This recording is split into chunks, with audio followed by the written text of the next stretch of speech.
yang Anda sebetulnya belum berangkat ke tempat kejadian, Anda harus membaca dulu referensi eh, kejadian di tempat baru itu akan seperti apa. Nah, referensi ini sebetulnya panduan kita untuk masuk misalnya ke Banjarnegara. Ini saya saya orang Jogja mau ditugasin di Banjarnegara. Saya tidak tahu petanya seperti apa, karakteristik masyarakatnya seperti apa. Terus kemudian redaktur saya memberikan referensi tentang eh, kota yang sama. Itu sudah ditulis oleh media lain. Itu saya pelajari. Terus saya kupas.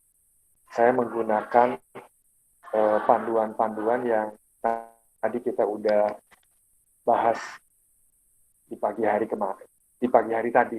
Seperti itu. Terus diolah, terus dibuat kerangkanya, terus dicari isunya apa. Sama isunya seperti yang sudah dituliskan oleh Kompas. Tapi sebagai media daerah, itu kan muncul dari pusat. Kompas itu kan berada di pusat, bukan Kompas daerah. Nah, ketika media daerah ingin mengulas yang sama isunya, itu boleh, sah aja. Cuman, waktu dan maknanya, isinya itu harus berbeda. Saya ngelihat pemaparan Mas Rido hari ini, di dalam ruang newsroom kita ini, kayak ngerjain tugas kampus gitu. Padahal bukan itu. Di sini Mas Rido tidak usah khawatir, saya nggak akan menilai A atau D, bukan. Tapi bagaimana Mas Rido itu memahami, bagaimana melihat sebuah isu yang lagi ini nih, yang lagi tren gitu, yang lagi apa ya, yang lagi menjadi pembicaraan di masyarakat, yaitu tentang keluhan kuota internet yang tidak merata. Nah, ini harus diolah. Olahnya bagaimana? Itu dari kreativitas masing-masing. Nah, sekarang ini contoh dari kasus Mas Rido, mungkin untuk di kelompok yang lain bisa punya jalan keluarnya ya. Kira-kira di sini Mas Rido bisa menangkap nggak apa yang saya jabarkan? Halo, Halo Pak. moderator? Ya. Kesulitan apa Mas Rido ketika melihat isu yang ada di depan mata, yaitu Mas Rido ini kan sedang mengkaji sebuah data yang dikerjakan oleh Litbang nih. Ya, karena untuk data ini kan tugasnya departemen lain, bukan departemen investigasi atau indep ya. Nah, kebetulan Mas Rido ini kan di posisi sebagai jurnalis yang akan ditugaskan indep atau investigasi gitu. Apa yang ada di imajinasi Mas Rido itu apa? Saya ingin tahu. Silahkan dijelasin. Supaya teman-teman juga bisa ikut belajar. Izin menjawab Pak. Jadi pertama saya melihat isu Gimana ini karena jelas suaranya? tes. Ya, ini masuk, bisa diterima suaranya. Jadi awal mula saya melihat isu ini adalah pertama-tama memang karena saya juga belum mendapatkan bantuan kuota internet, dan juga setelah itu saya mencari data dari internet dan berbagai website berita di Kompas dan apa namanya cyberthreat.id. Nah, dari situ saya mengambil data-datanya dari berupa pernyataan dan apa namanya dari pernyataan Pak Kemendikbud, Pak Nadiem Makarim, juga dari YouTube Mata Najwa, seperti itu Pak. Jadi saya tidak mengambil data bahwa apa namanya memang secara real, secara kuantitas, maksudnya nggak mencari data itu, hanya apa namanya, secara kualitatif mungkin mengambil data dari berbagai media. Oke, gini, saya pengen tanya, Mas Rido ini, Mas Rido ini lagi memilih jenis jurnalistik yang apa supaya nggak meluas. Tadi kan tawarannya ada feature, ada story, ada cerita ya, ada foto cerita, ada jurnalistik bercerita gitu. Nah, Mas Rido pilih yang mana dulu? Jadi harus Berita, Pak. menentukan dulu bisa.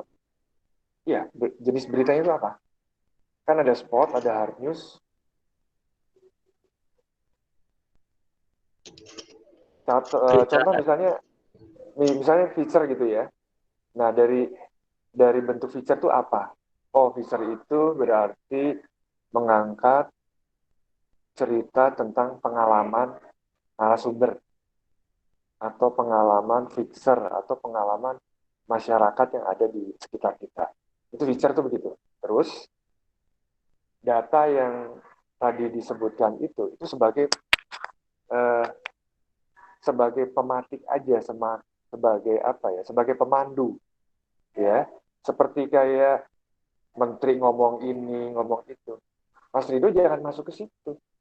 Karena Mas Rido posisinya bukan berada di media pusat. Kalau itu ditampilkan lagi sebagai beritamu, masyarakat udah boring. Karena masyarakat sudah membaca. Masyarakat itu kan lebih cepat ya dari kita. Nah, jangan sampai media kita yang ingin menyampaikan berita yang isunya sama, tapi isinya berbeda, itu jadi kesannya sama. Sama seperti yang diulas sama Kompas. Berarti media itu nggak memberikan apa-apa kepada masyarakat yang ada di Banjarnegara misalnya. Bisa paham nggak? Saya belum bisa menemukan dari Mas Rido ini, sebenarnya Mas Rido itu mau ngapain gitu. Sebagai penulis berita, sebagai seorang kreator desain itu, mau diapakan nih si isu tentang kuota ini? Itu, saya belum menangkap itu. Jadi mungkin nanti eh, ini soalnya akan panjang ya. Mungkin karena 5 kelompok ini kan harus bisa tercover semua ya, Mbak Arini ya. Jadi saya belum melihat Mas Rido itu sedang membuat berita yang versinya Mas Rido gitu. Saya tuh nunggu itu. Iya. Kalau misalnya Mas Rido membacakan narasinya Najwa, itu bukan bagian, itu sudah dibaca oleh masyarakat seluruh Indonesia yang hitungannya per detik. Bisa dipahami ya Mas Rido? Jadi kita tuh membuat sebuah karya jurnalistik atau membuat karya desain yang sifatnya kreatif itu benar-benar baru, benar-benar ditunggu. Saya sebagai masyarakat pembaca ini nunggu dari Mas Rido ini apa sih gitu. Banjarnegara ini punya isu apa gitu.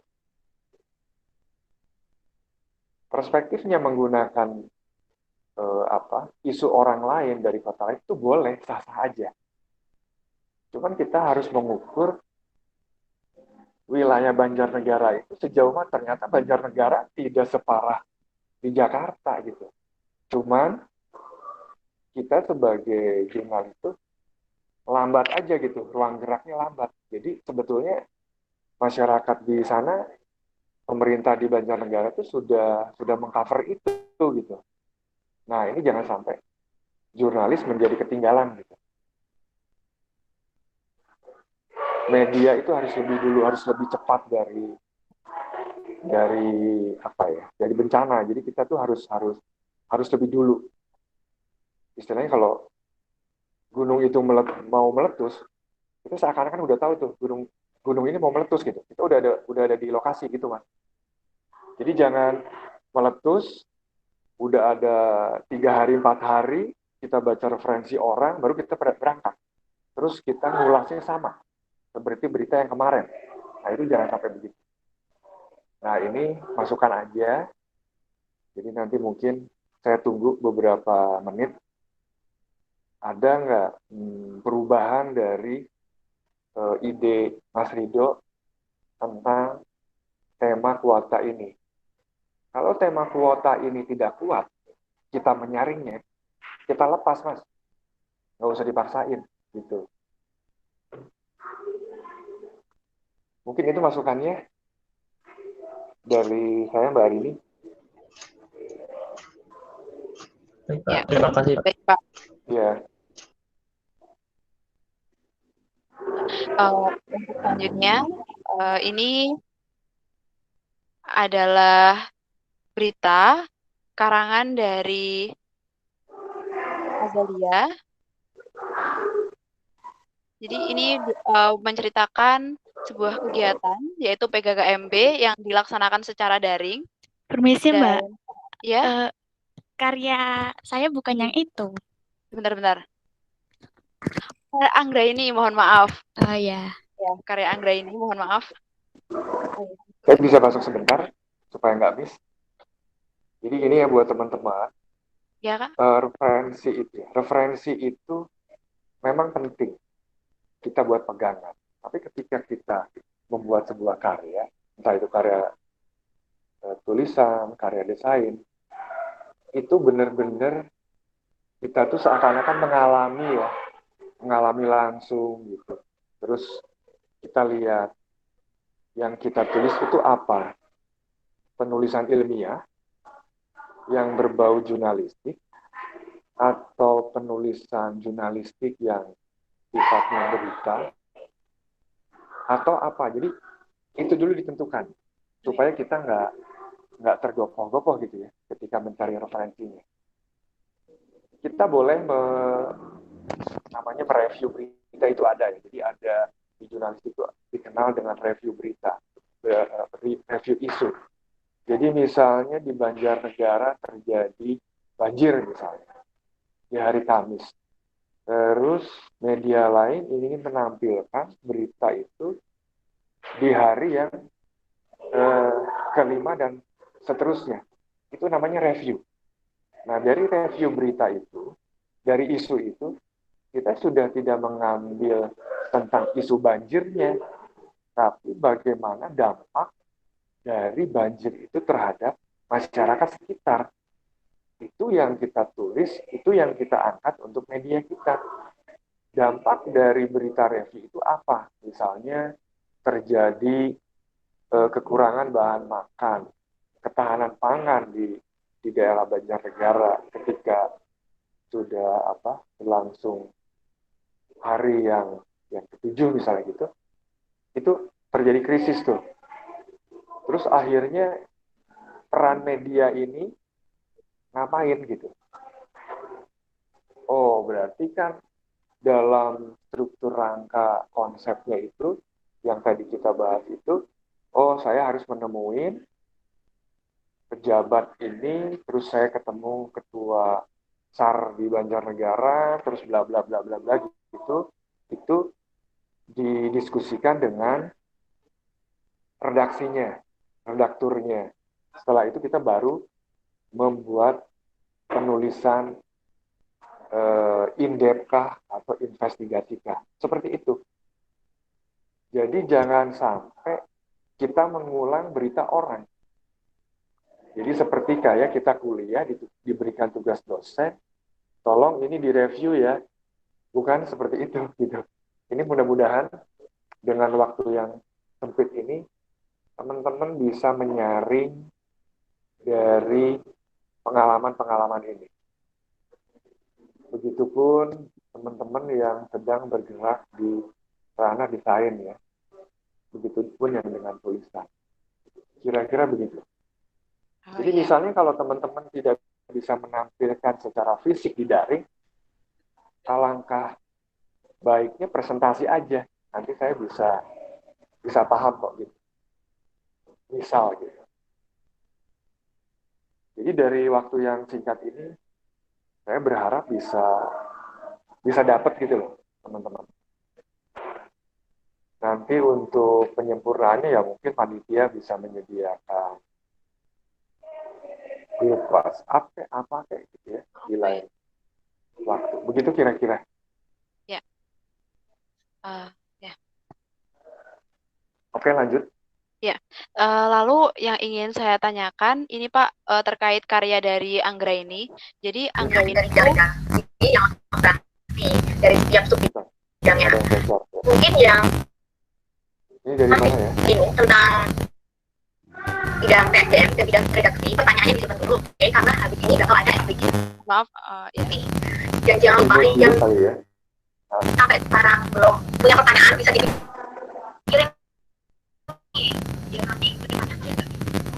Di remove atau di Ribut dulu kali ya.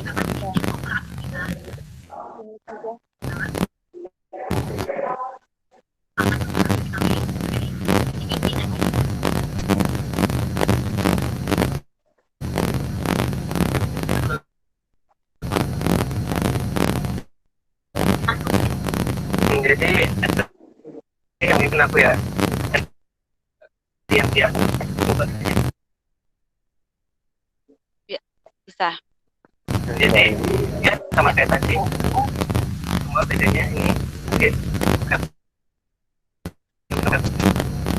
ya emang dari awal aja ini ada 4 nih yang tahu bisa luar biasa. Ini yang dari Afi ya. Iya. Afi mungkin ya. Sudah. Jadi gini, bentar, teman-teman. Iya. Di sesi ini diajak untuk melihat, membaca sebuah isu satu. Isu itu terus dikembangkan dengan kemampuan dan pengalaman kita. Referensi yang kita dapat itu hanya pelengkap, bukan satu-satunya panduan untuk kita membuat sebuah tulisan, bukan. Jadi kita ini menunggu karya dari 5 kelompok ini baru gitu. Seperti kayak yang 1-2 peserta ini, itu ritmenya sama. Jadi sayang gitu. Jadi saya berharap pelan-pelan aja memang nggak langsung ini ya, nggak bisa langsung cepat. Namanya juga kita belajar sama-sama. Jadi kita ini di sini belajar sama-sama melihat sebuah isu, baik itu di lingkungan kita maupun skupnya luas. Nah, kita pilih mana dulu nih. Oh, saya mau ini nih, mau ngangkat tentang isu luas, tentang kuota atau tentang wirausaha UMKM yang menurun gara-gara pandemi atau bagaimana. Nah, itu dulu yang dilihat. Terus kita kembangkan versi kita. Kira-kira gitu. Silakan Mbak Rini.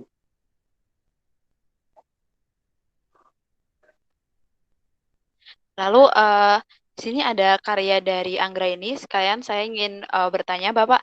Jadi Anggraini mengangkat sebuah peristiwa yang dialami oleh dirinya sendiri ketika mengikuti program Kenal Kampus mahasiswa baru secara online.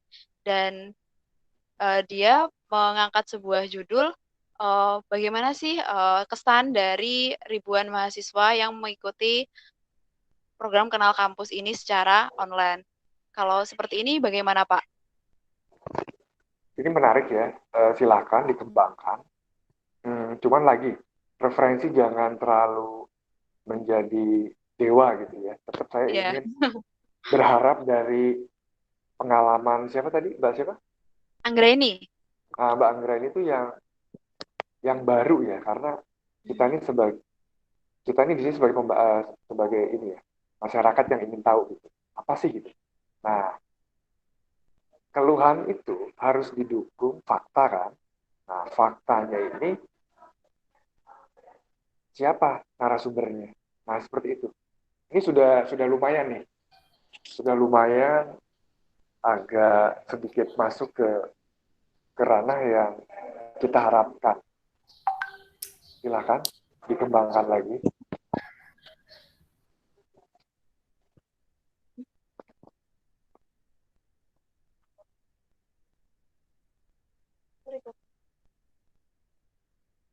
Oh ya, jadi eh, politik.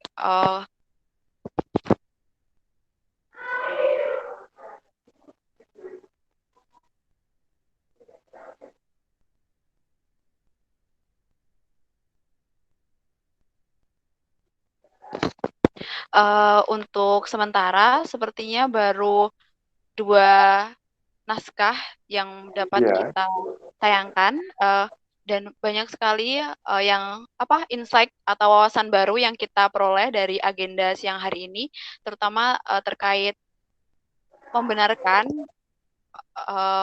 pemahaman kami terkait apa yang kita bicarakan pada pagi hari ini, dan rencananya kami dari panitia akan memfasilitasi setiap kelompok untuk melakukan revisi terkait naskah berita sehingga mereka dapat memperbaiki setiap naskah berita yang mereka tulis.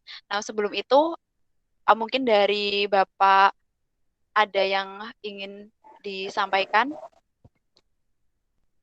ya, baik. Jadi nggak usah khawatir, tetap aja apa yang bisa teman-teman lakukan, kerjakan.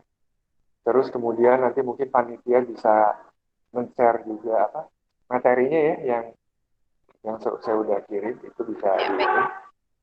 Itu jadi eh, mungkin gini ya, referensi itu ditutup dulu. Jadi coba teman-teman itu berimajinasi tentang permasalahan pandemi ini, pandemi COVID ini kayak apa gitu. Nah, setelah itu nanti baru dukungan narasumbernya itu baru nanti kelihatan. Nggak usah khawatir, pokoknya dicoba. Karena dari kesalahan itu kita jadi bisa tahu sejauh mana tulisan kita. Ya, setuju Pak. Saya Mungkin juga ngalamin seperti itu ya, jadi jatuh bangun. ya, Bisa kita bicara begini karena udah ngalamin. Jadi nggak mendadak sulap itu enggak. sekali Pak. Semua tuh proses. Ya. Jadi prosesnya itu memang harus dilalui ya. Nggak Iya. bisa nyebrang gitu. Iya. Ya, betul. Jadi mungkin karena Pokoknya tetap peserta yang semangat gitu. ya tetap ya harus semangat. Mungkin karena peserta yang heterogen dan mungkin banyak yang dari mereka masih sangat pemula sekali dan mungkin terbiasa mengerjakan tugas Apa-apa, ya. kampus.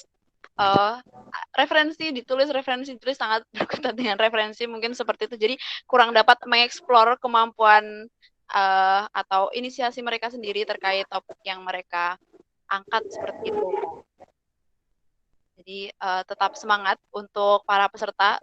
Saya kembali mengutip apa yang dikatakan Bapak Ade tadi. Jadi semua itu butuh proses ya. Seperti kita yang sekarang bisa melompat bahkan berlari, itu kan diawali dengan kita berproses merangkak terlebih dahulu. Sama halnya seperti jurnalistik sehingga kita membutuhkan proses untuk handle di bidang ini. Dan langkah yang paling baik terkait proses tersebut adalah dengan memulainya. Jadi setelah ini dari panitia akan memfasilitasi teman-teman peserta untuk melakukan revisi dari apa yang telah disampaikan oleh Bapak Ade tadi, dan selanjutnya akan dikoordinir lebih lanjut terkait naskah berita teman-teman seperti itu. Mungkin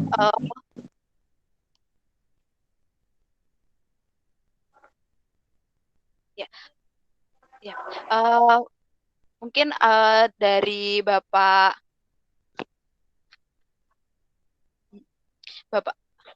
ya dari Bapak Ade Setiawan dapat memberikan lebih lagi insight-insight terhadap peserta karena sepertinya peserta itu masih sangat awam seperti itu Pak dengan dunia jurnalistik ini dan ya masih sangat jauh langkahnya untuk ke dunia jurnalistik yang sudah profesional seperti itu Pak. Mungkin Bapak bisa memberikan penutup sekaligus motivasi. Terima kasih Pak. Justru nggak apa ya, nggak jadi masalah ya. Justru malah justru lebih baik kita belajar dari hal-hal yang sangat mendasar. Justru kalau kita sudah merasa bisa, malah nggak ada sesi ini ya. Jadi menurut saya justru dari nol ini kita harus melakukan hal yang baik dan benar seperti yang dipaparkan oleh Prof. Edi. Jadi kita membuat karya itu harus benar-benar jujur, terus kemudian berdasarkan data itu apa yang kita rasakan itu sama dengan yang dirasakan oleh orang lain. Jadi menurut saya tidak usah tidak usah patah semangat gitu ya. Semuanya belajar kok. Tidak ada yang si A si B itu hebat, itu nggak ada. Yang penting itu buat kita bisa memahami, kita bisa membuat sesuatu yang itu murni dari diri kita. Itu sih yang harapan saya. Jadi jurnalistik ini kan hanya sebagai wadah inspirasi pemikiran kita yang kritis untuk masyarakat. Soal kekritisan kita itu misalnya akan diterima oleh masyarakat luas atau enggak, sudah, kita cuma sampai di situ. Jadi sebuah karya jurnalistik itu juga ada matinya gitu. Jadi ketika sudah dibaca oleh masyarakat, selesai. Tugas jurnal itu selesai. Gitu. Jadi begitupun teman-teman. Ketika teman-teman sudah berusaha membuat karya tulis dan desain itu semaksimal mungkin, ketika sudah dipublish, sudah selesai. Urusannya selesai. Jadi kita harus bangkit untuk berpikir persoalan-persoalan yang baru. Jadi nggak ada masalah. Jadi jangan terus dihantui oleh kegagalan yang sedang terjadi. Jadi itu aja sih mungkin masukan dari saya. Untuk revisi mungkin teman-teman bisa menulis terbarukan gitu ya. Salah nggak apa-apa, nggak usah takut, tulis aja. Saya punya isu seperti ini, misalnya ada penjual makanan jajanan pasar di Banjarnegara misalnya, yang dia tidak mengikuti protokol kesehatan misalnya, itu jadi isu, itu murni gitu dari pengamatan teman-teman, itu boleh. Jadi referensi di sini saya harapkan itu narasumber yang teman-teman temuin. Nah, nanti silakan panitia kan akan memediasikan itu, ruangnya silakan seperti apa. Nanti saya ngikutin. Kira-kira gitu, Mbak Ari ini. Masih ada 2 hari kan ya, sampai besok ya? Iya Pak, betul masih Ya, silakan ada itu besok. bisa Ya. di-explore gitu. Ya, jadi agenda besok itu kita akan fokus di bidang desain infografis, pelatihan terkait desain infografis, dan untuk berita ini untuk follow up-nya akan kami diskusikan terlebih dahulu di panitia dan akan dicoba lagi. Tapi kita akan tetap memfasilitasi peserta ya. Kita memposisikan diri kita masing-masing sebagai seorang jurnalis ya, betul-betul jurnalis yang memproduksi naskah berita yang berkualitas, bukan hanya menyadur apa yang sudah ada, seperti itu ya Pak ya? Betul ya. Setuju. Ya, baik.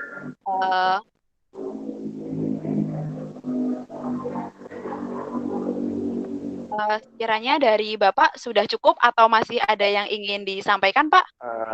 Cukup sih dari ini. Oh iya, baik.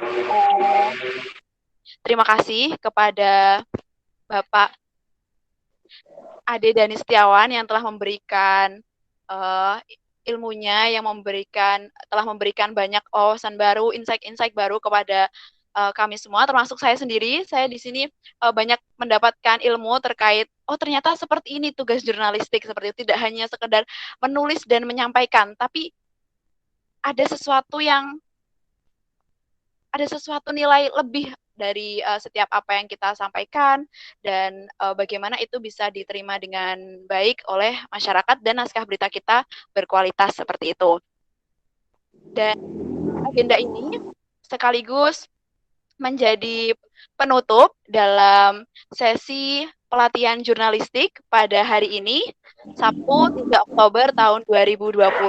Saya ucapkan terima kasih banyak kepada Bapak Ade Dani Setiawan yang telah memberikan ilmunya, yang telah membagikan wawasannya terkait dunia jurnalistik kepada kami semuanya, dan juga para peserta yang sudah mengikuti agenda pelatihan dari pagi hingga siang hari ini dengan tertib, baik, dan aktif seperti itu. Semoga acara ini dapat memberikan manfaat yang seluas-luasnya bagi kita semua. Mohon atas nama panitia, kami mohon maaf atas segala kesalahan. Dari saya undur diri. Wassalamualaikum warahmatullahi wabarakatuh. Waalaikumsalam warahmatullahi wabarakatuh. Sampai jumpa di pelatihan desain esok hari. Terima kasih, Mbak. Ya.